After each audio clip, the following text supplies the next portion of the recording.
Shalom saudara, salam sejahtera buat kita semua.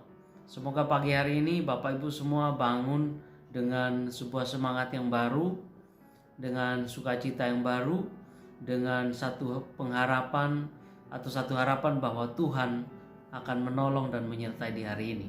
Tapi ingat, ada satu hal yang juga sangat penting yang menjadi tanggung jawab kita bersama, yakni mari patuhi selalu protokol kesehatan. Mari saudara, sebelum menjalani hari ini, saya mengajak kita sekalian untuk merenungkan satu bagian firman Tuhan. 1 Petrus pasal 5 ayat 6 sampai ayat 11. Demikian firman Tuhan, karena itu rendahkanlah dirimu di bawah tangan Tuhan yang kuat, supaya kamu ditinggikannya pada waktunya. Serahkanlah segala kekhawatiranmu kepadanya, sebab ia yang memelihara kamu. Sadarlah dan berjaga-jagalah. Lawan musuh iblis berjalan keliling sama seperti singa yang mengaum-ngaum dan mencari orang yang dapat ditelannya. Lawanlah dia dengan iman yang teguh, sebab kamu tahu bahwa semua saudaramu di seluruh dunia menanggung penderitaan yang sama. Dan Allah sumber segala kasih karunia yang telah memanggil kamu dalam Kristus kepada kemuliaannya yang kekal akan melengkapi, meneguhkan, menguatkan dan mengokohkan kamu sesudah kamu menderita seketika lamanya. Dialah yang empunya kuasa sampai selama-lamanya. Amin. Bapak Ibu sekalian, tema kita pagi hari ini adalah Dia memeliharaku dengan setia.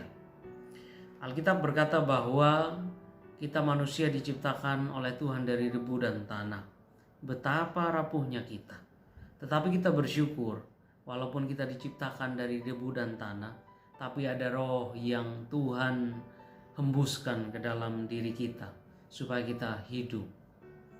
Semoga roh Tuhan itu terus ada di dalam diri kita dan kemudian menolong kita untuk kita melewati hari ini bahkan hari-hari yang akan datang dengan tetap percaya bahwa Tuhan pasti akan selalu ada di sekeliling kita.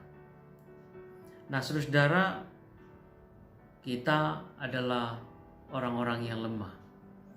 Kita orang-orang yang membutuhkan Tuhan di dalam kehidupan kita, yang mana tentu dalam pengalaman-pengalaman hidup kita melihat bagaimana Tuhan bekerja, Tuhan menolong kita melalui sesama kita, melalui orang tua, melalui teman, dan melalui sahabat atau siapapun yang ada di sekitar kita. Ketika seseorang masih kecil, dia membutuhkan orang tuanya untuk merawat dia, membesarkan dia, menyekolahkan, dan berbagai macam hal lainnya. Kemudian setelah orang itu dewasa dan kemudian dia meninggal, dia tetap membutuhkan sesamanya untuk menguburkan dia. Jadi di sini nampak jelas betapa kita itu memang lemah. Berabad-abad yang lalu, sebelum orang mengenal Injil,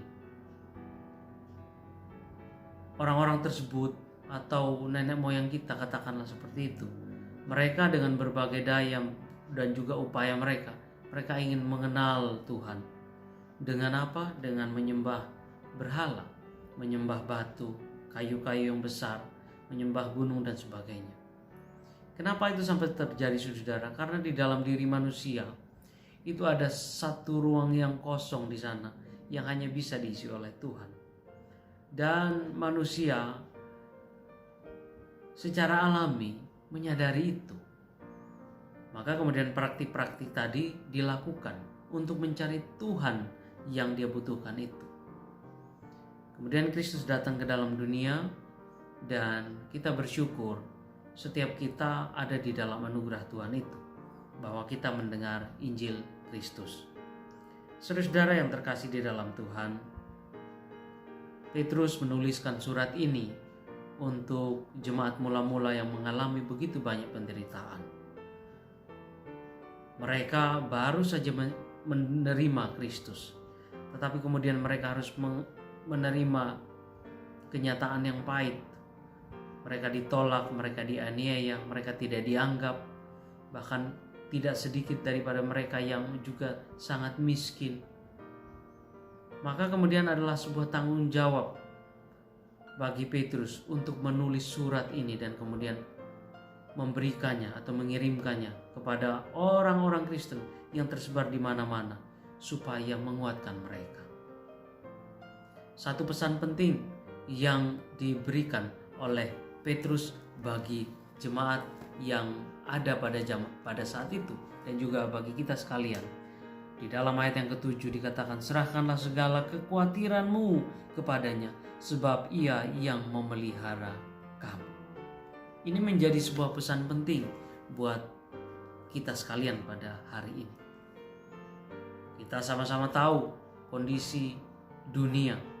Ya, jadi bukan hanya di Keraksaan, bukan hanya di Probolinggo, bukan hanya di Jawa Timur, tetapi juga di Indonesia, bahkan di seluruh dunia sedang mengalami situasi yang sangat-sangat sulit. Maka pesan ini, saudara-saudara, sangat relevan bagi kita sekalian. Serahkanlah segala kekhawatiranmu kepada Tuhan, sebab Ia yang memelihara kamu. Saudara-saudara yang terkasih di dalam Tuhan kita Yesus Kristus, pada akhirnya, kemudian ketika kita membaca bagian ini sampai dengan selesai, 1 Petrus pasal 5 ayat 6 sampai 11,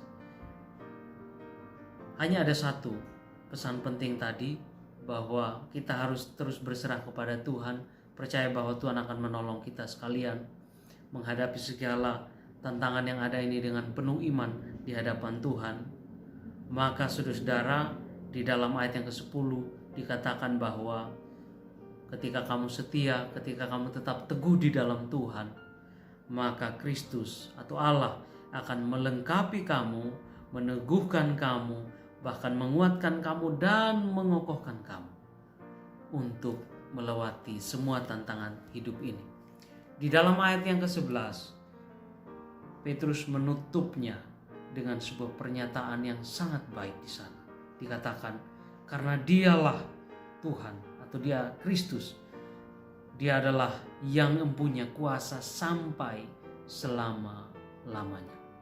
Kita sama-sama berdoa, semoga setiap kita anak-anak Tuhan tetap kuat, walaupun penderitaan ataupun cobaan hidup yang kita alami hari-hari ini sangat sulit. Jangan sampai kemudian kita menjadi orang-orang yang salah melangkah, membuat keputusan-keputusan yang salah, ataupun menghalalkan segala cara demi supaya kita bisa memuaskan keinginan kita ataupun untuk mencapai apa yang kita inginkan, tanpa menghiraukan apakah hal yang kita lakukan itu benar atau tidak. Mari kita berdoa senantiasa supaya kita semua bisa melewati situasi ini, dan semoga dunia segera dipulihkan oleh Tuhan. Dan pesan saya tetap sama seperti kemarin. Selain berdoa, mari kita tetap melakukan kewajiban kita, mematuhi protokol kesehatan yang ada. Tuhan kiranya memberkati kita sekalian. Mari kita berdoa. Bapa di surga, kami bersyukur pagi hari ini kami bisa bangun kembali dalam keadaan baik. Kami percaya bahwa kasih yang sama akan kami terima dan kami nikmati pada hari ini. Sertai kami ya Tuhan, tolong supaya hari ini kami bisa melakukan setiap tugas dan tanggung jawab kami dengan baik, karena tangan Tuhan yang menolong dan menopang kami. Terima kasih. Di dalam nama-Mu Tuhan Yesus kami berdoa. Amin. Selamat pagi saudara, Tuhan memberkati.